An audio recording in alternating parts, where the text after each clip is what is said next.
What is up, everybody? This is the Coast to Coast podcast from InsideCarolina.com. I'm your host, Joey Powell. We are brought to you by the fine folks at Johnny T-Shirt. Welcome in, welcome all. Welcome to those of you who we have missed. And I mean that. All of you are taking the time to listen to this show and be a part of the Inside Carolina universe, making Coast to Coast part of your regular podcast consumptions. I'm thankful for you. I mean that. I really do truly like doing this show. And I like the fact that so many of you have come to expect greatness from this show. We hope that we can continue to deliver to you tonight. As we record this, the two guys that you are here to hear are with me again, as always, Sherrell McMillan, Sean Moran. Sean, how you feeling? Doing well. Excited to chat basketball in late May. Yeah, I'm glad I was able to pull you off of a plate of brisket for a second to do this show. Sherrell McMillan, I appreciate the sacrifices and the waters that you had to cross. The water was deep, the river was wide, but you got through it to make this show for the people tonight, and I'm thankful for you. Joey's being literal when he says that, and I'm doing my Alicia Keys no makeup thing. I'm completely undressed. You're getting the authentic me, no Nike headband, no nothing. You're getting the real me. If you start playing some basic 3-chord piano songs in a couple of minutes, then I'm really going to call you Alicia Keys. Guys, we've got a little bit to talk about here since we last joined the fine folks here in Inside Carolina Nation. Want to make sure before we get rolling, I just remind everybody, hey, rate, review, and if you hadn't subscribed already, please go ahead and do that. Really helps us at Inside Carolina. Really helps us with ad money. Really helps us with getting to the top of the searches for when folks are looking for great content. So please take a second, review us. I really personally, I'm not making this up, I'm thankful when folks give us a review. So I want to make sure you take a second and review us. And if you don't like what we're doing, hey, shoot me an email or let us know. Let Ben, let anybody know at management at Inside Carolina, and we'll try to do better. But with all that said, since the last time we talked to everybody, not a ton to report. We had the big GG Jackson commitment. We talked with Rob and our man, Eric Bossi, about the rankings for the 24/7 composites that came out. So we got all that good stuff out there for you. Well, right now, the North Carolina Tar Heel basketball program is getting ready to do some portal shopping. And every time I use the word portal, now that I've reversed my mind to stop thinking Porta-John every time I hear it, now I think portal. I think it's something like from this extra dimension of space where we're all jumping in Space Mountain roller coaster and going through, the nether sphere. And just I've gotten to where I absolutely hate that word. But with all that said, it ain't about me. It's about North Carolina, who now has a roster spot to fill. And at Inside Carolina, we believe that they're going to try to fill that based on a couple of fits that are out there.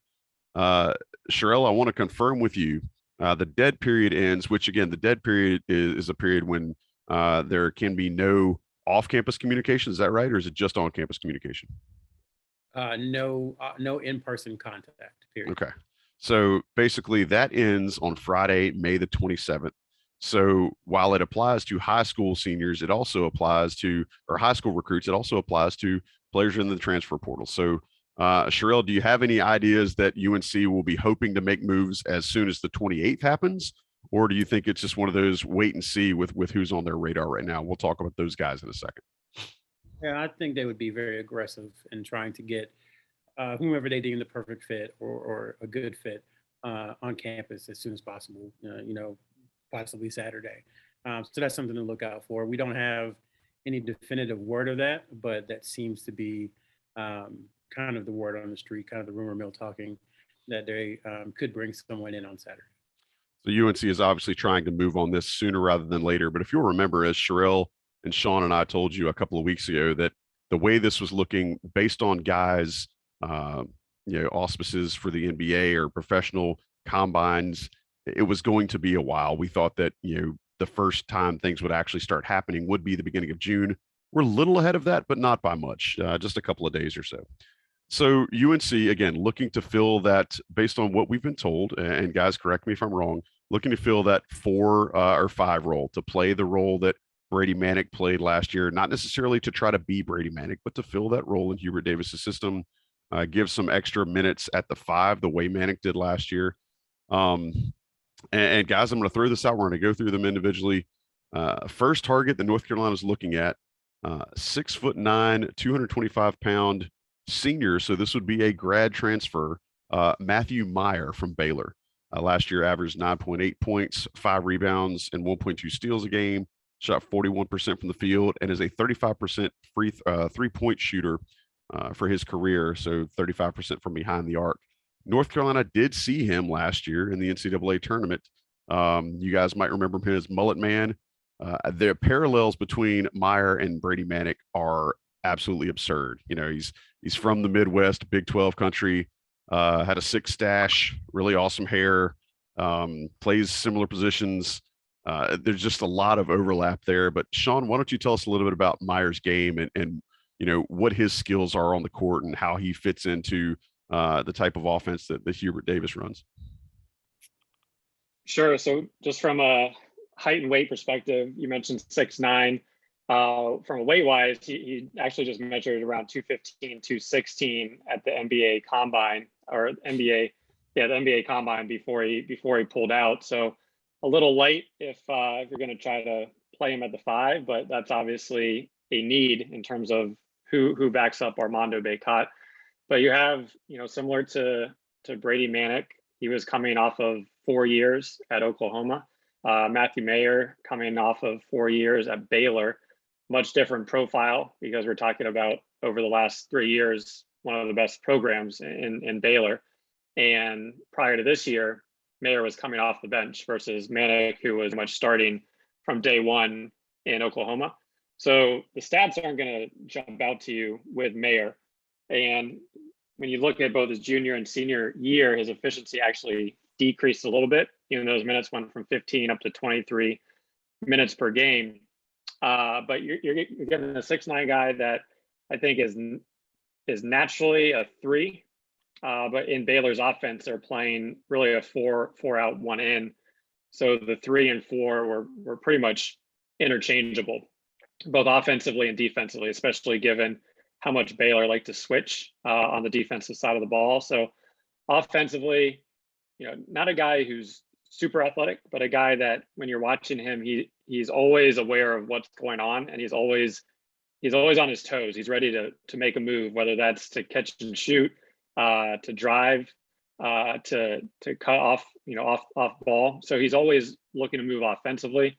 His 3-point shooting numbers dropped this year, but I think you look at the stroke and no, it's not a Brady Manick just picture perfect stroke, but I think he's definitely better than the 32% that he was this year, and would be you know, a significant threat, especially playing that 4 spot in UNC's lineup. Defensively is where I think there's also a lot of positives. He can, once again, Baylor was switching 1 through 4 for the most part, so he can switch. I don't think you want him guarding point guards necessarily all the time because he can get beat off the dribble, but his wingspan, 6'10 and a half, 6'11, good timing.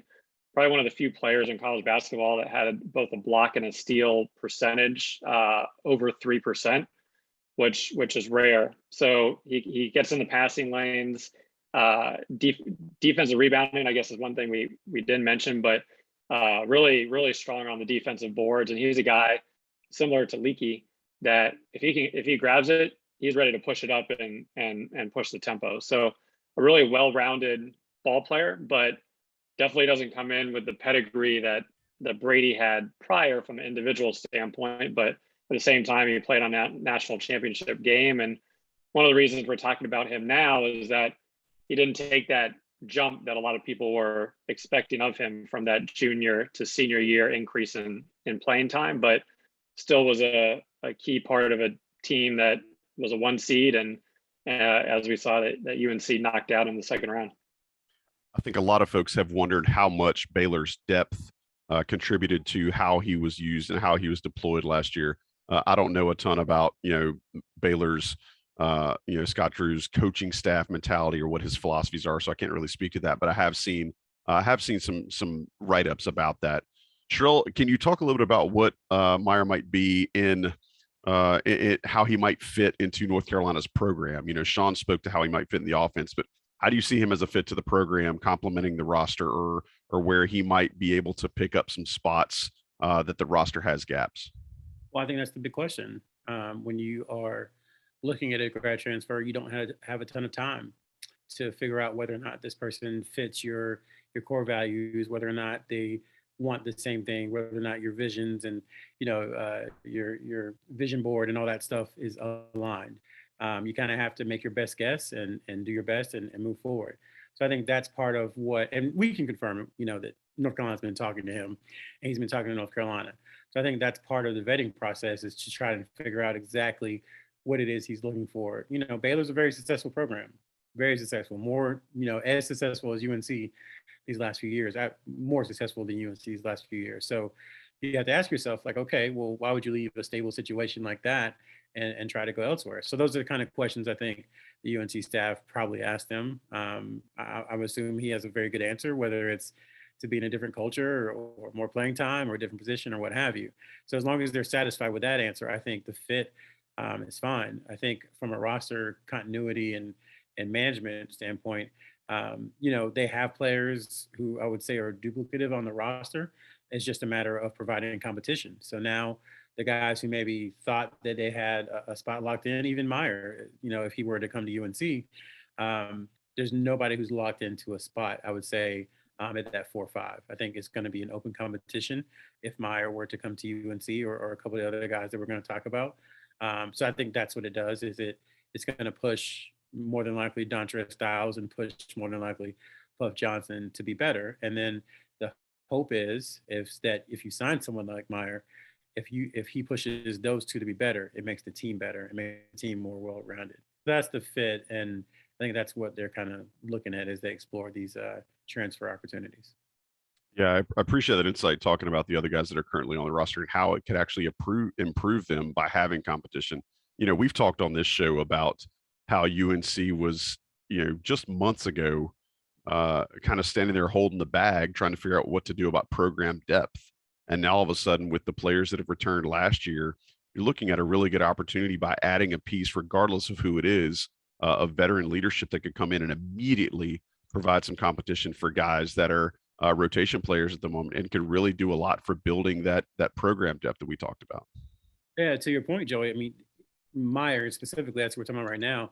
He's played in almost 130 games. Mm-hmm. So by the time his career is over, he'd likely be at 170 at least, probably close to it, which is an absurd. I know it's because of COVID year, but that's an absurd number of games. And you add that to the experience that Armando Bacot and RJ Davis and Caleb Love and Leaky Black have, and you just have a really old, talented, experienced team. So I think that is definitely one of the appeals of him. And it's just he's like Bacot and the rest of them. He's kind of seen it all during his time at Baylor. Yeah, I love that. I love that line of thinking, Sherrell. I think it does speak to where this team is going, and potentially what the ceiling or the floor could be for their roster. Sean, you had a question you wanted to ask about potential, the potential in bringing in a guy like Meyer. Like, does he have too many of the same duplicate skill sets that UNC already has on the roster? Yeah, I think in an ideal world, I've kind of floated this idea out before, is if you have one spot, almost bringing in a Justin Knox type of guy that isn't looking for a starting spot, can play the 5, because Manic, once again, at 3-4-4-3, however you want to slot it, could you spot him some minutes at the 5? Possibly. But if Bacot gets in trouble, it could allow UNC to be pretty creative, also depending on Jalen Washington and the health, but you're still missing a true guy that can defend bigs down low. But from a talent perspective, look, you put that starting lineup out there, and from a name base, you're not going to get a better starting lineup in the country. But at the same time, you have Puff, who played extremely well in the championship game. I know he hasn't done it for a full year, but you could see the improvement and see the talent that was coming really in his first full year of playing time. And then you have Dontrez Styles, who didn't get a whole lot of playing time as a freshman, but could he make that freshman and sophomore year elite?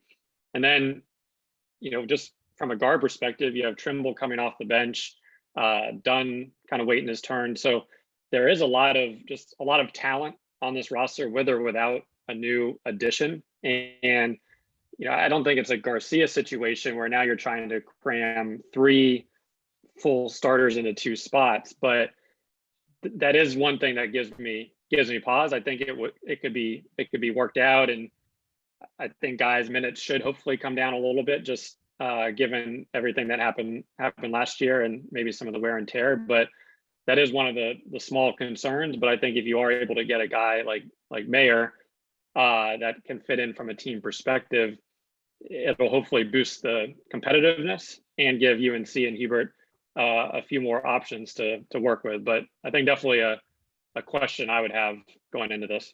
I think that's valid, and I appreciate you raising it, because our job here is to try to examine as many sides of an issue as we can and do it with a little bit of neutrality. Also, just I would be bad if I didn't say your answer there just made me think about the great, powerful, meaningful cliche that iron sharpens iron, which I know our other member of this podcast, Sherrell McMillan, loves to say that on a regular basis, especially when he's working his real job. Next guy, I thought you were going to a Johnny T-shirt segue, honestly. Oh, so look, that's where I had to go.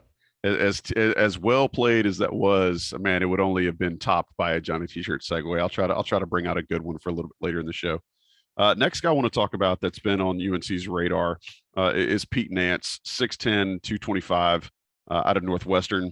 A lot of people really like his game. Had a huge jump this year for Northwestern playing for the Wildcats. 14.6 rebounds a game, 49% from the field. Also averaged 2 blocks per 40. And I think one of the things about Matthew Meyer and also Pete Nance are, if either one of these guys were to join North Carolina's front court, you're looking at an amazing defensive combination between Baycott, either of these two guys, and also Leaky Black. But Nance also 36% from 3 for his career, which for a guy that big, again, just really illustrates the way that the game is trending. Sean, talk a little bit about Pete Nance's game. Super efficient. As you mentioned, he's been improving every year at Northwestern. Probably, going to the Big Ten. Didn't watch a lot of Big Ten hoops, but especially Northwestern. Let that hate flow through you, brother. Let the big hate shine. Just let it shine through. Well, it was shining through in March, definitely. But in terms of Pete Nance, he's a guy that little by little improved each year. And going back to the efficiency, whether it's Ken Palm offensive rating or synergy where he finished out, it was a stellar year that he did have. 6'10", 6'11", played majority of his minutes at the 5. Really comfortable in the pick and pop situations offensively, and especially kind of drawing the bigs outside and just spotting up from the top of the key for threes, which he hit at a ridiculous clip. Defensively, strong shot blocker.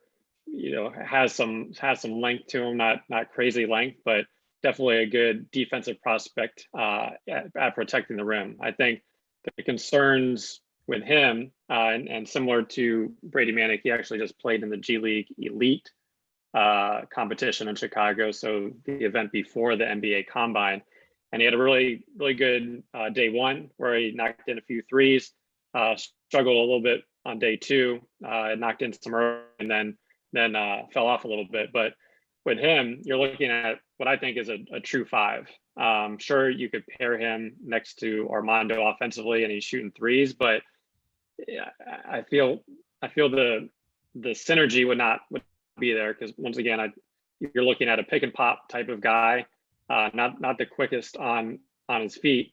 And I think now you're going back to what we always talked about, 2 true bigs that are natural 5s playing defense.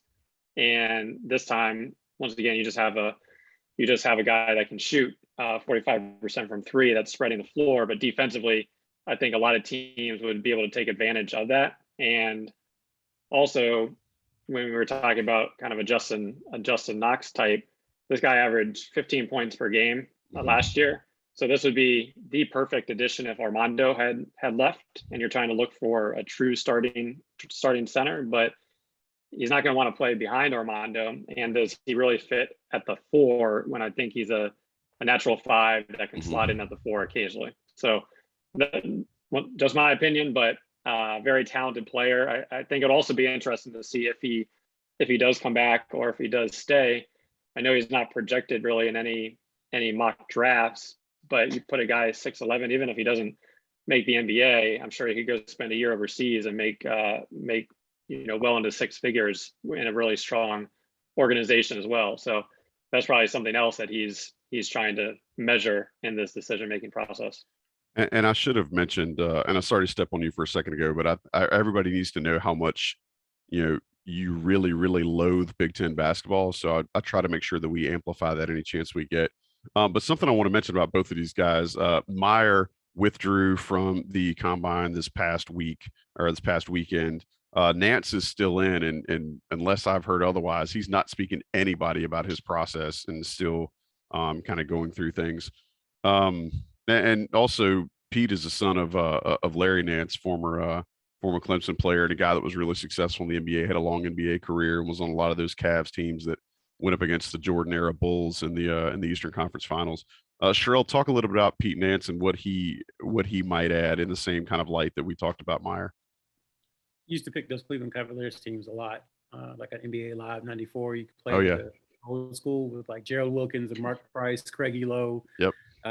Brad Daugherty.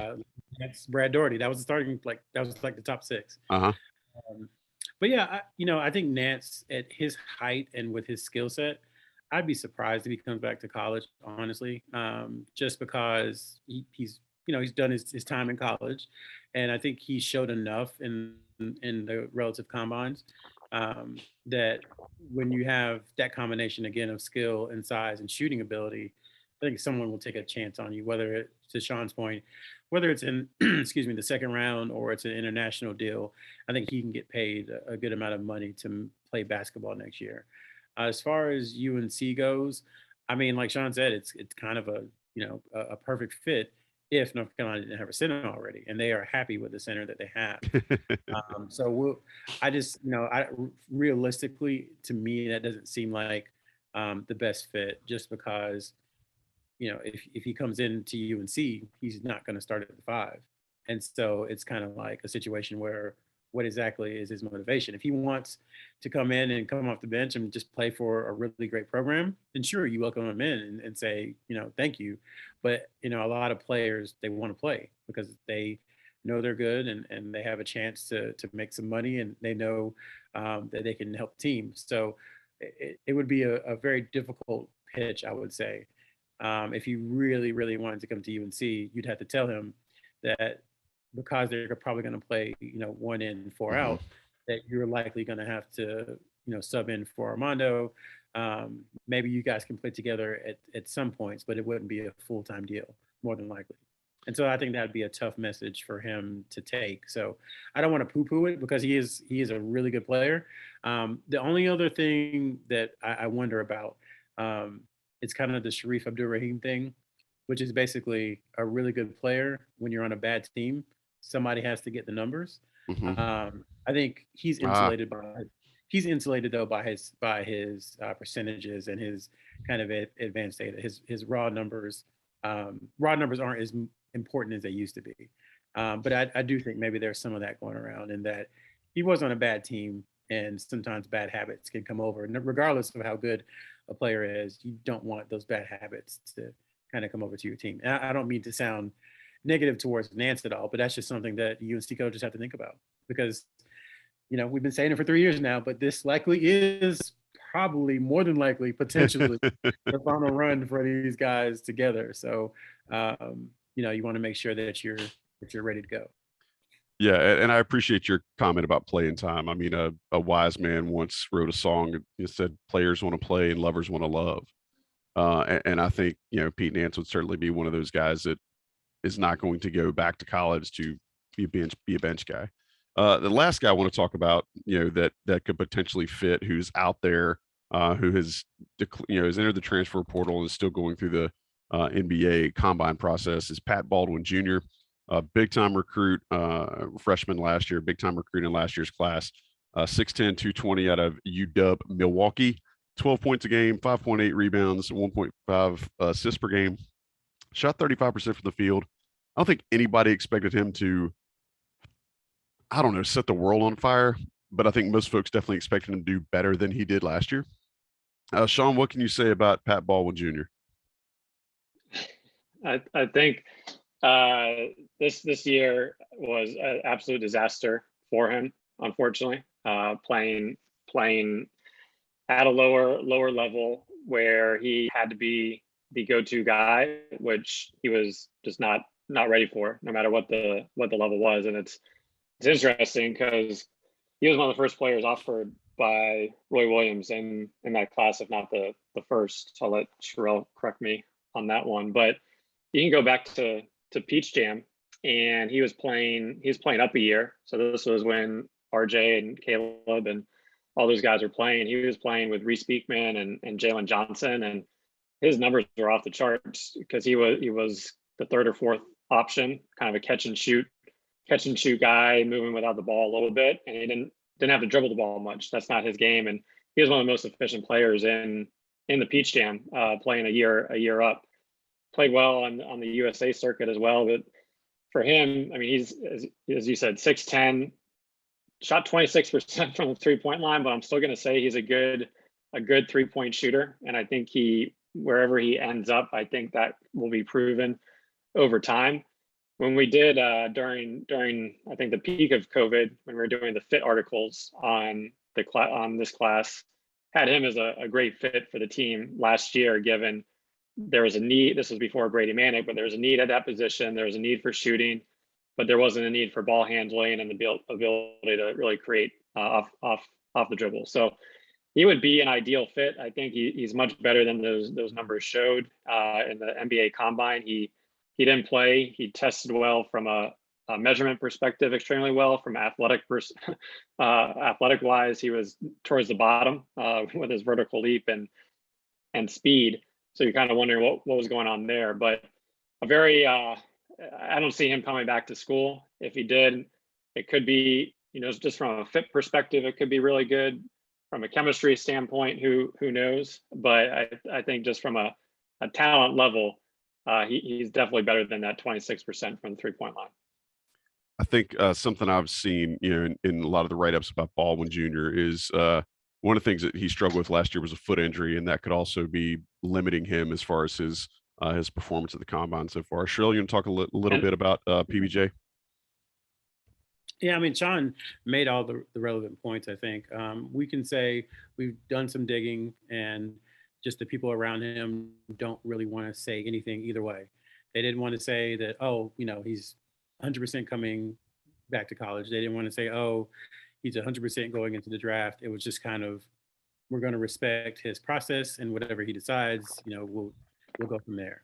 So there's not much to know about what he's thinking, other than what he said. And I think he had mentioned in some media interviews that he wanted to see the draft process through. So he has another week to do that. Most of the projections have him late first round. I think if you're Pat Baldwin Jr., you just, to Sean's point, it's just a chance to go ahead and make some money and develop in the NBA. I don't know how much another year in college would really be impactful for him. So it seems to me a situation where he's likely to turn pro. I don't know that. That's no inside information or anything.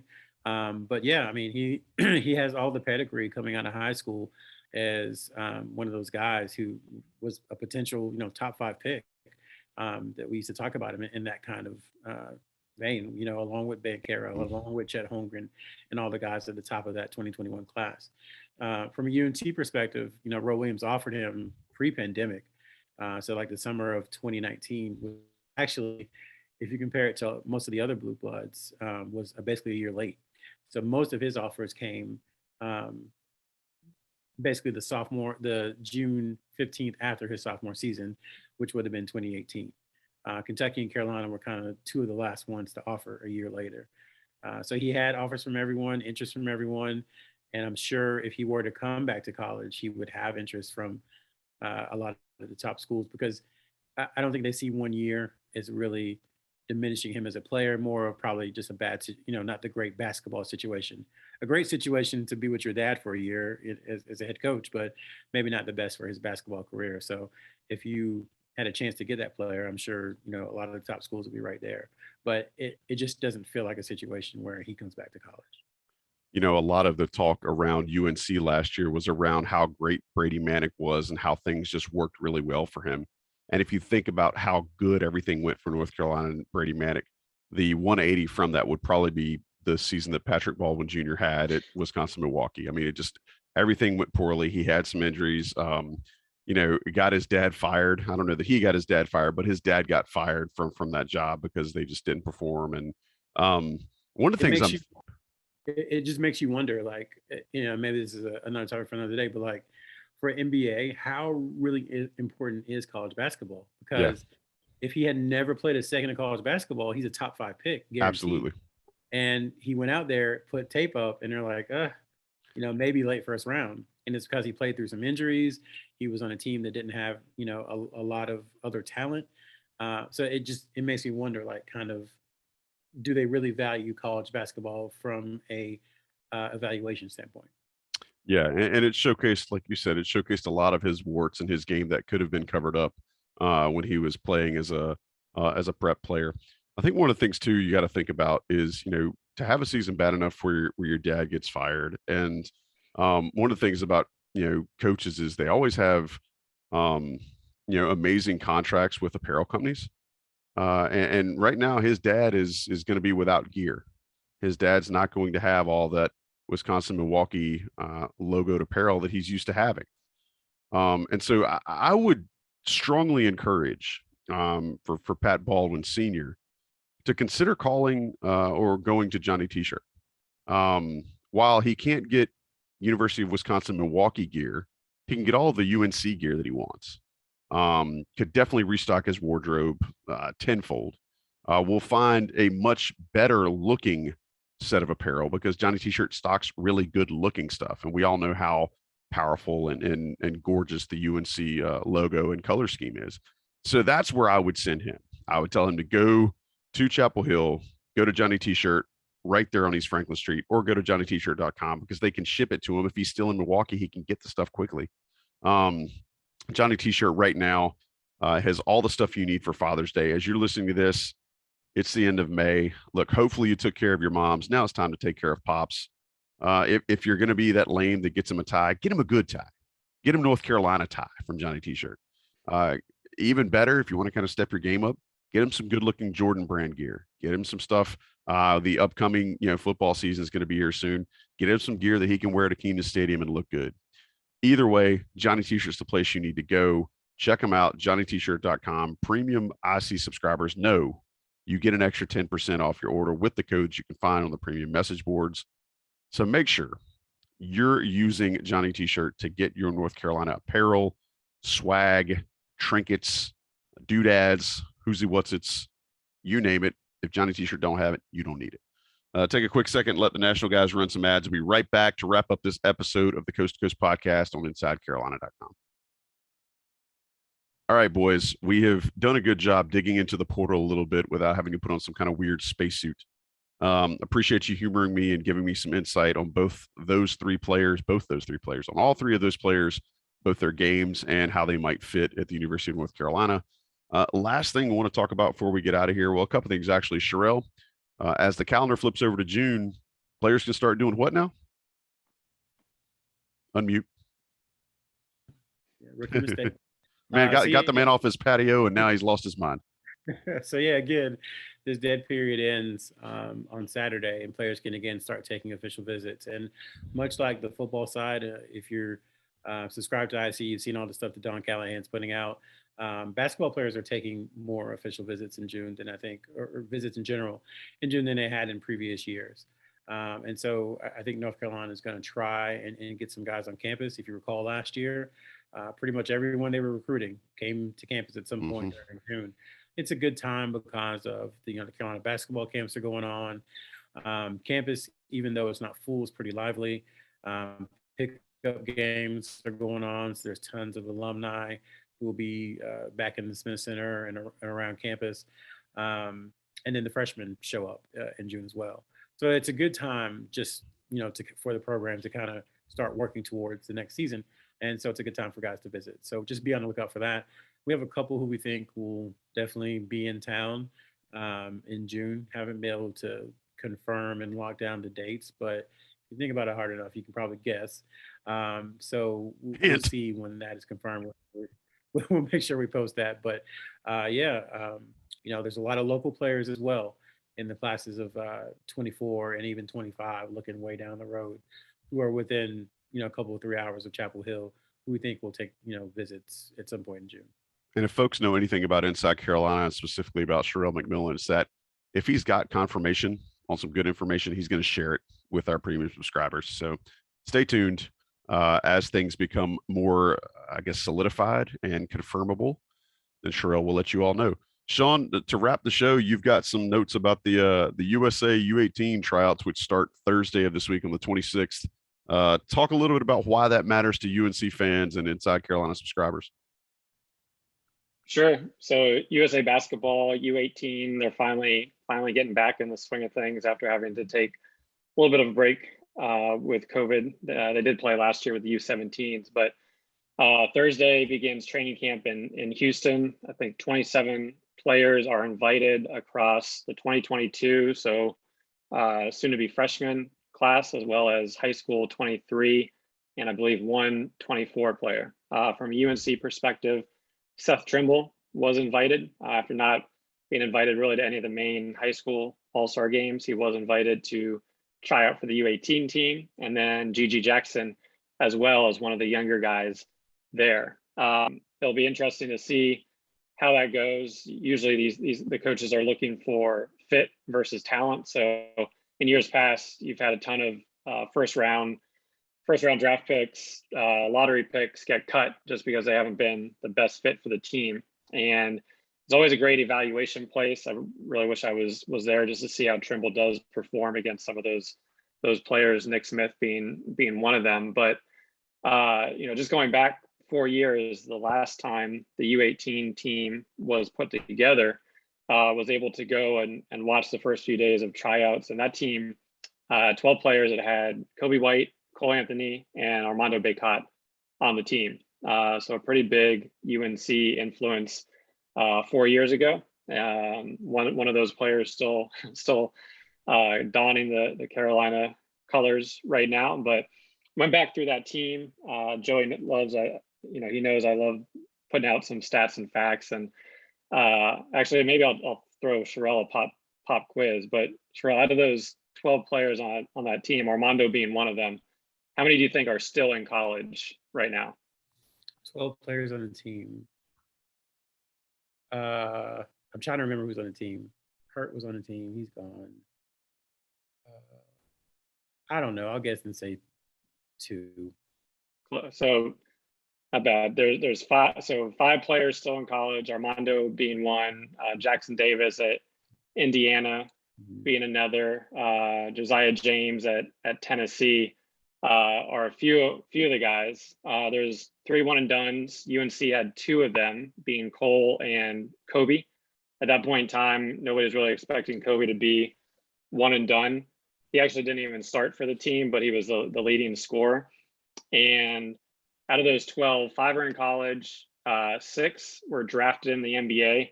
The only person that was not drafted, Matt Hurt from Duke. He started on the team, didn't he? He did. Yep. Yeah. And with that, my head has exploded. My my headphones are no longer working. Those of you watching on YouTube, this is just a placeholder. My actual real face has been melted off by Sean's stats for the evening. That's good stuff, man. I appreciate you bringing that and helping us to wrap the show. That I would not have thought that the last time they did this was 2018, but it just goes to show you this COVID thing is throwing a wrench in things. But it'll be interesting to see how that goes. And like you said, it's important for UNC fans and IC subscribers to be able to see how Trimble and Gigi do against that sort of competition in that format. Boys, before we get out of here, anything else you want to add, Sean?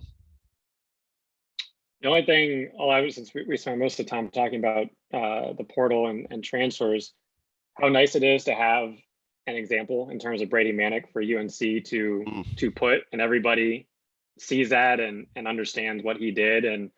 And all these years we've talked about Duke and one and done, and you always see the successes more than the failures. And now when it comes to the portal, which is becoming just as important as recruiting is, that they have one of the top, if not the top, success story in terms of how that has worked out for them. So whether it's this year or next year, they'll continue to get guys that are interested in them based on how Brady Manick performed this year.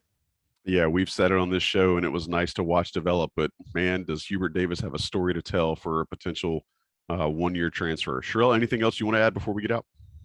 Not particularly. I just think it's interesting to note that it is, while they are still in the portal, it's a relatively quiet time for Hubert Davis. And I think his first year was just marked by there wasn't many quiet times. I mean, that stretch from when he got the job until August of last year was something to remember, because there was just some kind of new piece of information, recruiting or otherwise, pretty much every single day. And then the way the season went, that was just an incredible good and bad stretch from November, through the first Monday in April. And then, for a couple of weeks in April, you trying to figure out who's coming back and what the roster is going to look like. And so now here they are in May with just one spot, but it feels like the first time in 13 or 14 months that him and his staff could just kind of sit back and just take one deep breath before getting back at it. Yeah, you hope those guys have been able to be humans and reconnect with their families and enjoy their vacation time. Because like you said, it's the last 12 months, it's been an absolute, 13 months. It's to call it a whirlwind would be an understatement. All right, fellas. Well, you know how much I appreciate you and appreciate what you bring to this show, because I'm just sitting here pressing buttons and asking questions, but I appreciate you guys bringing the skill and finesse that you always do. I just want to remind everybody, thanks for listening. Thanks for watching. Rate and review. We appreciate it. I'm thankful you guys are here. Love that you guys consume this show every time we put one out, and hope that I'm so appreciative. I can't even say it. Hope that we will be back with you very soon with another update about what's going on. Maybe we've got some news to break. Who knows? But guys, thank you so much for listening. For Sean Moran, Sherrell McMillan, I'm Joey Powell. Shout out to John Seeley for producing, to Johnny T-Shirt for sponsoring. And until next time, we'll catch you down the road. This has been the Coast to Coast Podcast on InsideCarolina.com. Late.